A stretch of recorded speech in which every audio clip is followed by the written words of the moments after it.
Assalamu alaikum. Aujourd'hui, on va définir le polynôme caractéristique d'un endomorphisme. Donc, tout d'abord, chaque fois qu'on se donne une base, donc soit B une base, soit B une base de E, chez nous, on a un morphisme de K algèbre, on a un isomorphisme de K algèbre. On a un isomorphisme de K algèbre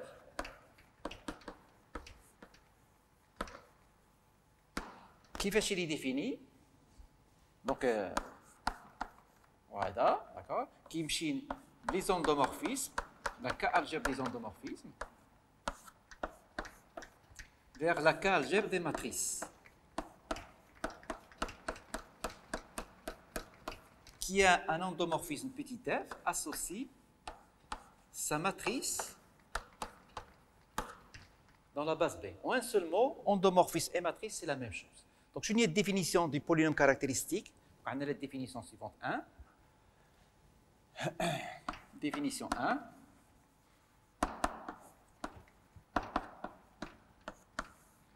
On appelle polynôme caractéristique d'un endomorphisme F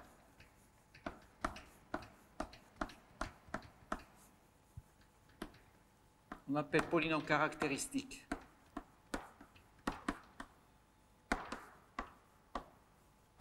de F. Donc, il y a une notation, il est noté qui de F. Le polynôme, donc c'est un polynôme défini par la formule suivante.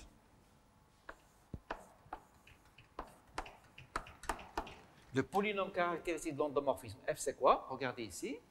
Le polynôme caractéristique de F, c'est quoi? C'est le polynôme caractéristique de sa matrice dans une base B. Voilà.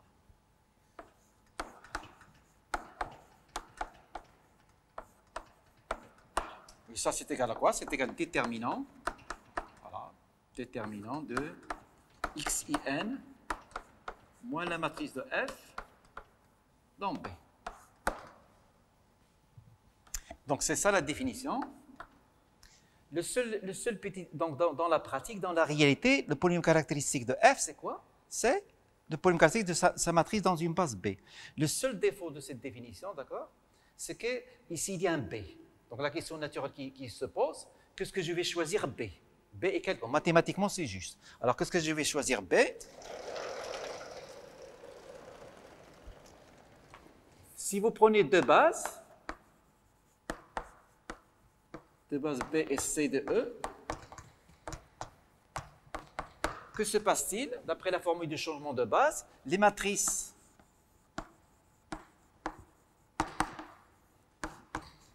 de F dans B et les matrices de F dans C sont semblables.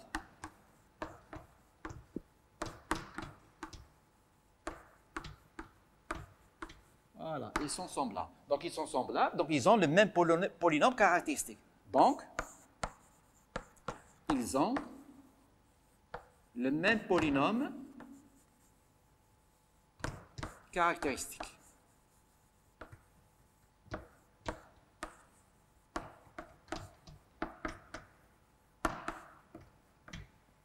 Donc, dans cette définition qui est là, cette définition a un sens. Ça ne dépend pas de la base B. C'est-à-dire qu'on a toujours... C'est égal à ça.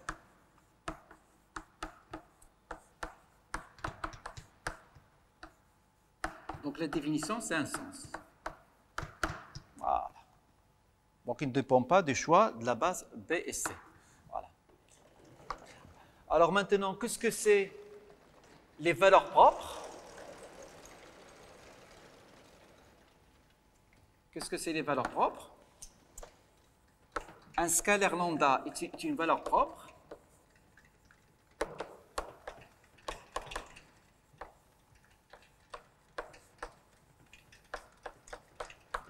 de F si l'on a qui f de lambda est égal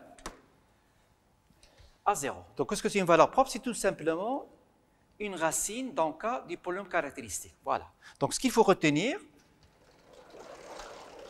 le polynôme caractéristique de f dans x, c'est quoi? C'est le polynôme caractéristique de f dans une base. Et la base, il est calculable a priori, mais il vaut mieux la choisir. Alors, il y a des exemples. Donc, il y a des exemples. Par exemple, vous prenez l'homothétie. L'homothétie. Regardez. Exemple 1.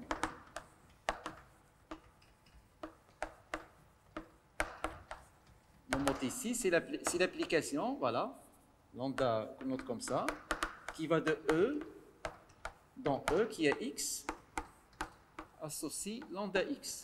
Voilà. Donc, qu'est-ce que c'est le polynôme caractéristique de l'homothétie? Regardez.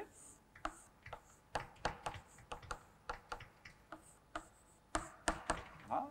C'est le polynôme caractéristique de sa matrice dans n'importe quelle base.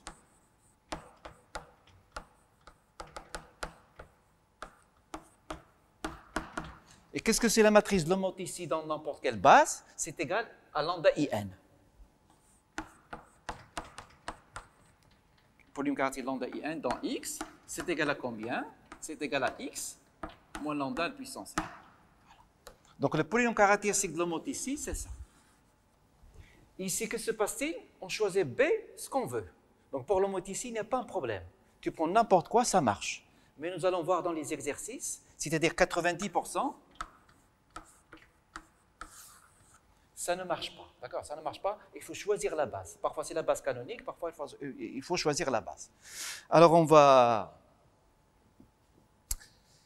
faire la remarque suivante.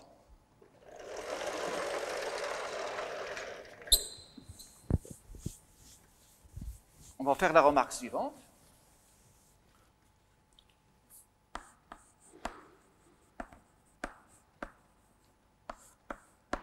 Alors, dans la définition du polynôme caractéristique de f, il y a quelque chose qui dérange, c'est le b, la base. Donc, ce n'est pas joli.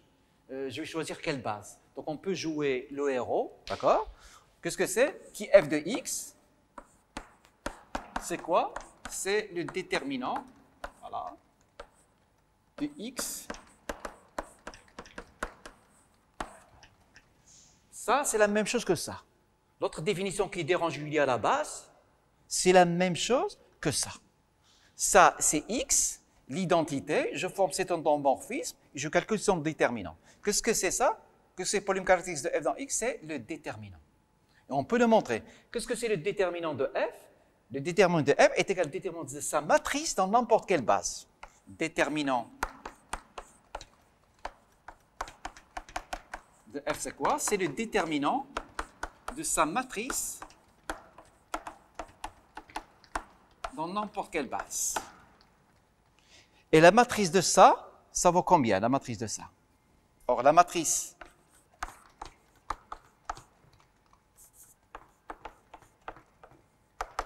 ici de f, pardon,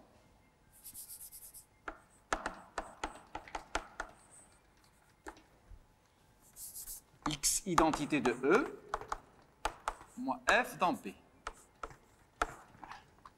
Ça, c'est quoi ça? C'est linéaire. Donc, c'est égal à x la matrice de l'identité dans B moins m la matrice de f dans B. Donc, quand tu formes le déterminant, d'accord, tu tombes exactement sur le polynôme caractéristique quoi? Voilà. Donc, en résumé, regardez. Donc, si vous voulez la beauté, si vous voulez que ça ne dépend pas de la base, ça fait plus propre, ça fait ça. Ça, c'est une définition théorique. Et ça, c'est la même chose que ça. Mais la vérité, 90%, on utilise ça. Qu'est-ce que le polynôme caractéristique de f dans x? C'est égal à ça. Et dans les situations théoriques, on utilise cette formulation. Voilà. Je vais vous donner un exemple. Alors, proposition. Donc, proposition 1.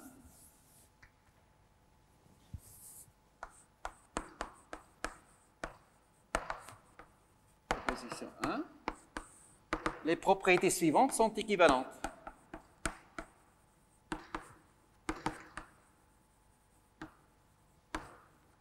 sont équivalentes. Voilà. C'est quoi? La première, c'est quoi? Lambda est une valeur propre de f.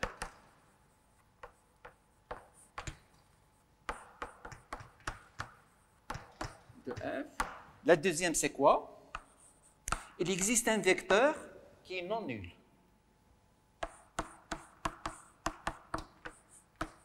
Tel que f de x est égal à lambda x. Alors, pour la preuve, il y a deux méthodes. D'accord? La première méthode, c'est celle-ci. Voilà. Qu'est-ce que c'est une valeur propre? Une valeur propre, c'est une racine du polynôme caractéristique. Donc, lambda appartient à spec de k de f. C'est l'ensemble des valeurs propres. Notation, d'accord? Ça équivaut à quoi? C'est une racine.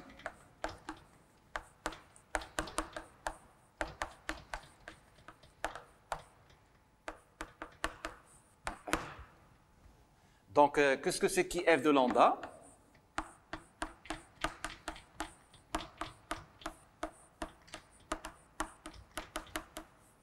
Voilà. Donc, c'est une racine. Donc, ça vaut 0. Voilà. Donc, ça, c'est le programme. Donc, tu mets ici lambda. Tu mets ici lambda. Tu mets ici lambda.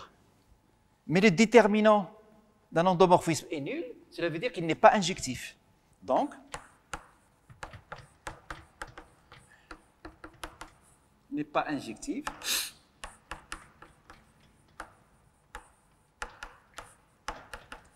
Que veut dire un endomorphisme qui n'est pas injectif? C'est-à-dire, elle est qu'er de ça est non nulle.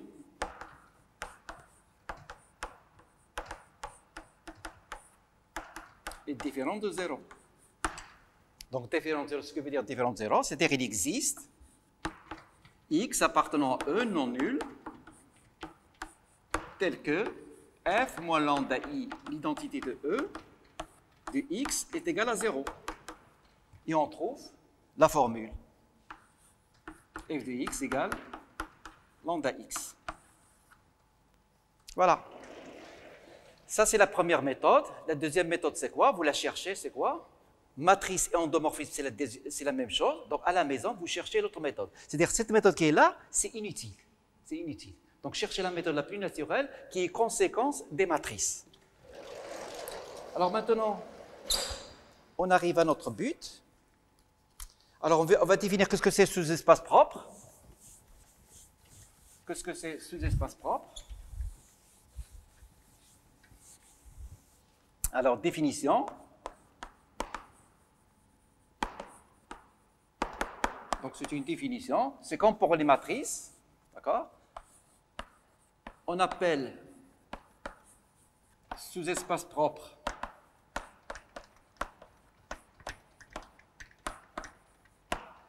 sous-espace propre de f relatif à la valeur propre lambda.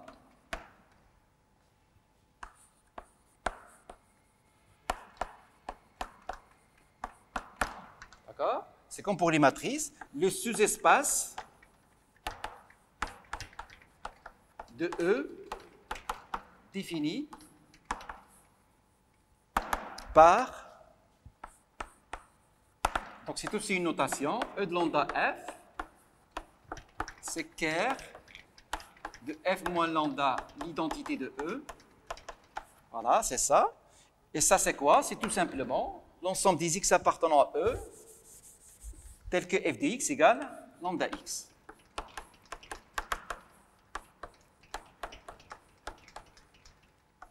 Voilà. Voilà. Donc, c'est une définition. Qu'est-ce que c'est E de lambda de f? C'est l'ensemble des vecteurs x, tel que f de x égale lambda x. Et un vecteur non nul d'ici, un vecteur non nul de E de lambda f est appelé quoi? عند الاسم est appelé un vecteur propre. Donc ce sont des définitions qu'il faut accepter de f relatif à lambda. Voilà. Ce sont des définitions. Voilà. Donc, qu'est-ce que c'est sous-espace propre de f relatif à lambda si l'ensemble des x tel que f de x égale lambda x. Un vecteur non nul est appelé quoi? Est appelé vecteur propre. Voilà. Alors maintenant, on est arrivé à notre but. Donc le but de la séance, c'est quoi? C'est ça.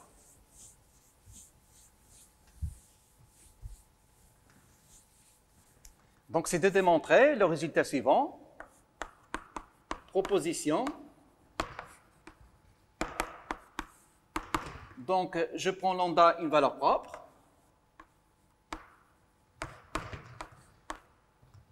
Une valeur propre.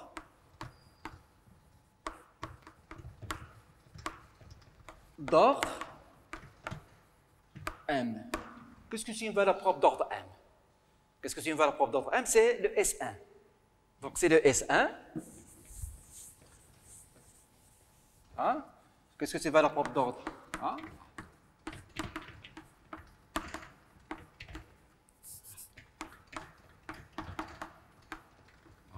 Voilà.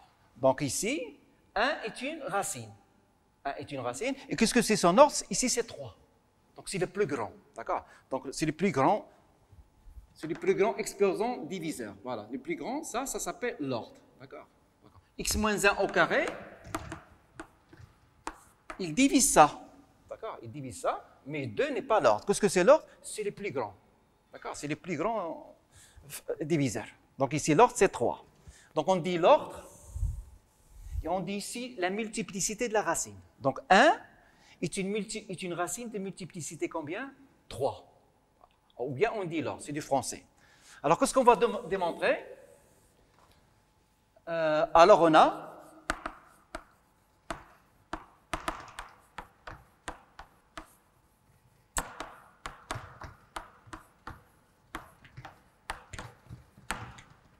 dimension de E de lambda. C'est un sous-espace vectoriel, il est compris entre 1 et quoi? Et petit m. On va le montrer. Donc, on va faire des efforts. D'accord? Alors, quelle est l'inégalité évidente? L'inégalité évidente, c'est celle-ci. Pourquoi la dimension de E de lambda de f est supérieure toujours ou égale à 1? Pourquoi elle est toujours supérieure ou égale à 1? C'est évident. Car dire que lambda est une valeur propre,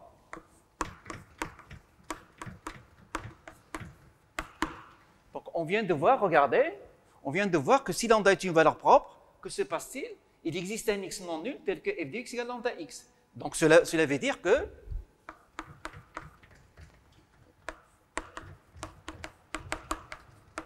tel que f de x égale lambda x. Donc cela équivaut à quoi?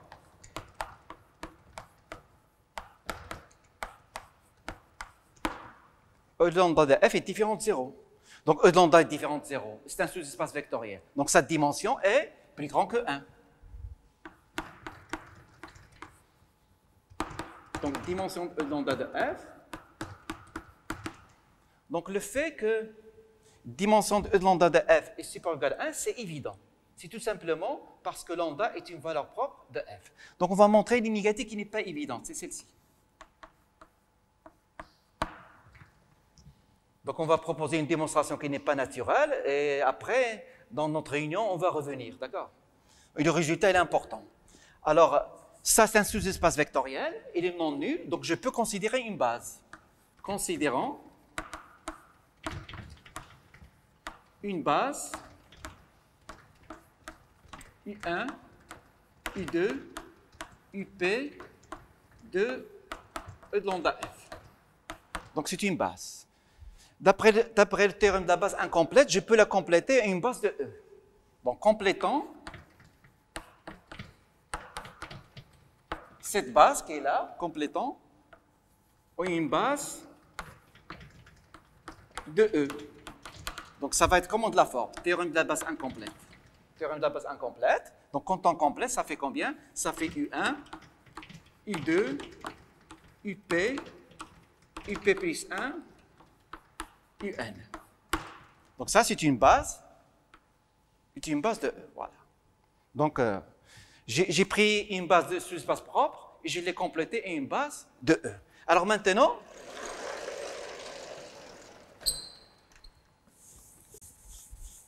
on va déterminer le polynôme caractéristique de F. On va déterminer le polynôme caractéristique de F.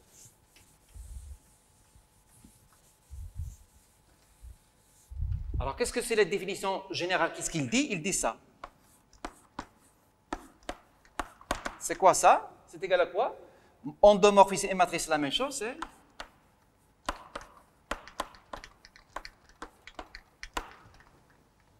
Et B est quelconque dans la théorie, dans la définition. J'ai dit, si B est une base quelconque, on a ça. Mais là, dans la réalité, il faut la répéter 100 fois, B n'est pas quelconque. B, il doit tenir compte de l'endomorphisme. On l'a choisi, regardez. Qu'est-ce qu'on a choisi ici? Regardez. On a choisi une base adaptée au sous-espace propre. On a choisi une base de E de lambda F qu'on a complétée. D'après la théorie quelconque. Ce que tu veux, ça marche. Ça, c'est les maths.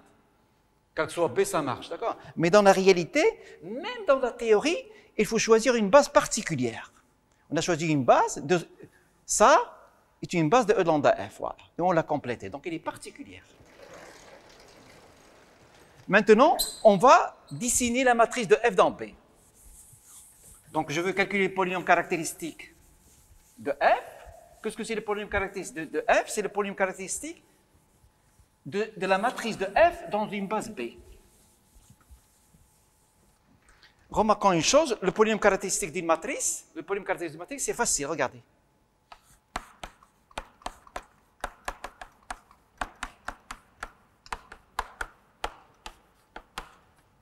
Mais le polynôme caractéristique d'un endomorphisme, vraiment, il faut lui trouver une base.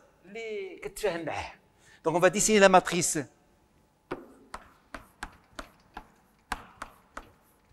On va écrire la matrice de F dans B. Donc on va, ça c'est B, d'accord? Et on va écrire la matrice de F dans B.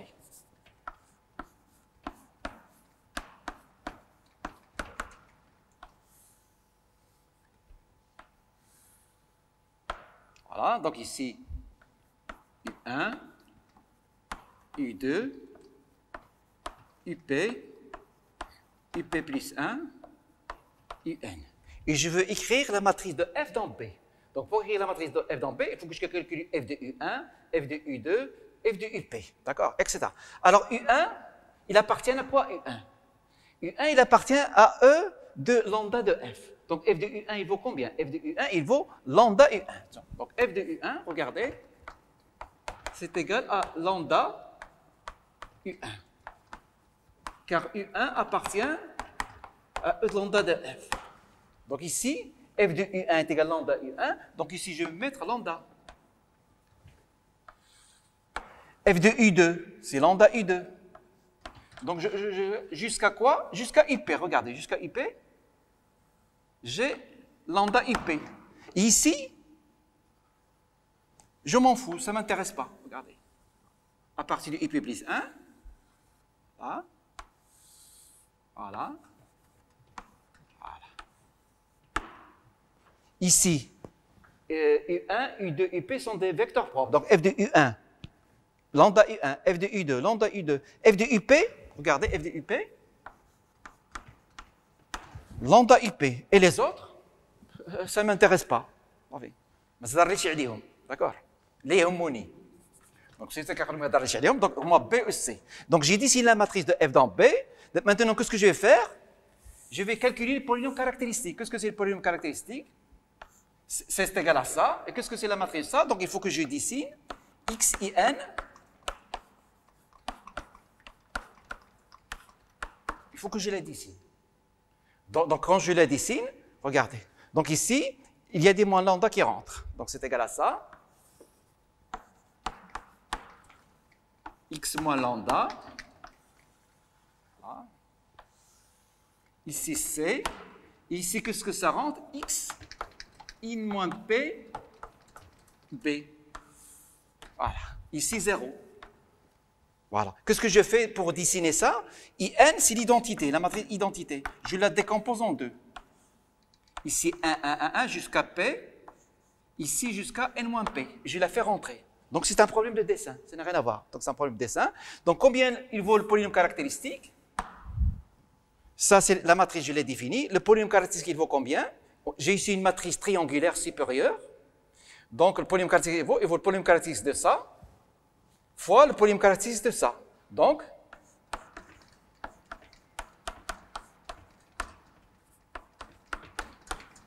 le polynôme caractéristique de ça, c'est combien?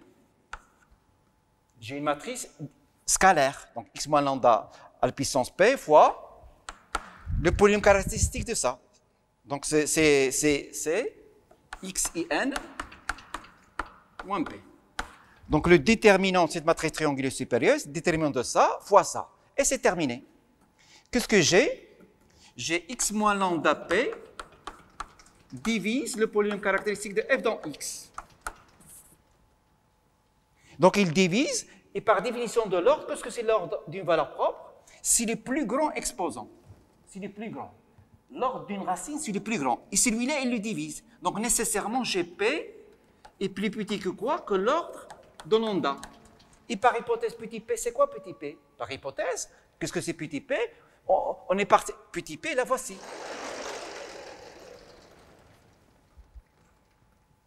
Et tu me passes de ça. Que veut dire ça? Cela veut dire que P est égal à la dimension de E lambda F. Voilà. Donc qu'est-ce qu'on a démontré? On a démontré que la dimension E lambda F est plus petit que M. Et pour terminer, dans une minute, c'est quoi? On a la conséquence très importante. Qu'est-ce que c'est la conséquence très importante? C'est celle-ci. Si lambda est une valeur propre simple,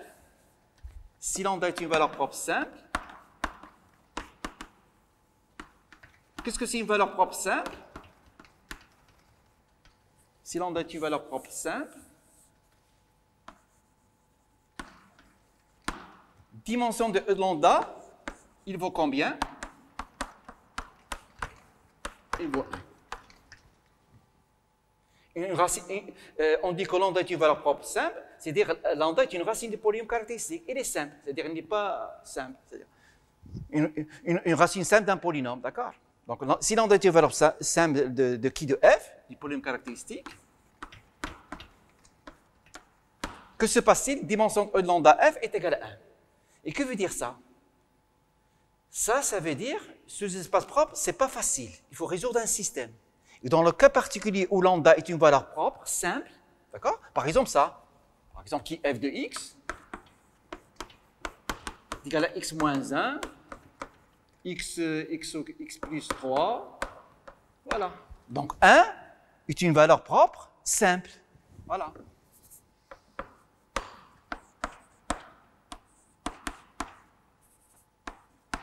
Un est une valeur propre simple, moins 3 est une valeur propre double, et 5 est une valeur propre triple, c'est du français, etc. Donc, qu'est-ce qu'il dit ce résultat pour terminer? Dans le cas particulier où lambda est une valeur propre simple, le sous-espace propre, c'est facile. Sa dimension, c'est 1. Et comme ça, cette dimension, c'est 1, il suffit de choisir un vecteur non nul de ça, et tu le détermines. Donc, on retiendra ça. Le sous-espace propre, c'est difficile. Mais dans le cas particulier où lambda est une valeur propre simple, alors c'est facile.